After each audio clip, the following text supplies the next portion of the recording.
Écoutez, bergers français, ce que disent Lydia et Claude Bourguignon sur le loup. Exagérerait-il ou pas? Chose étonnante, c'est réellement de savoir. Vous dites même qu'en Turquie, un berger qui se fait bouffer un mouton par un loup, on se moque de lui. Ah bah là, il n'ose plus rentrer au village. C'est la honte absolue. Il y a qu'un seul berger au monde qui ne sait pas cohabiter avec le loup, c'est le berger français.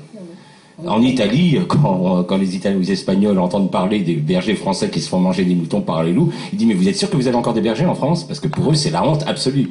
Le loup n'est pas un animal agressif, c'est un animal qui suit les troupeaux de loin, il attend qu'une bête tombe malade, et il sait que si elle est malade, le berger pourra pas manger tout le mouton, donc il y en aura pour lui, mais c'est jamais une bête qui attaque, hein. Jamais, jamais. Le gros des moutons qui meurent dans les Alpes, c'est parce que le mouton, il y a deux choses. Ou vous êtes dans une zone où il n'y a pas de loup, et vous l'entourez de fils de fer pour qu'il se sauve pas, parce que c'est un animal un peu stupide, s'il y en a un qui part, tout le monde part sur la route, ils sont tous écrasés.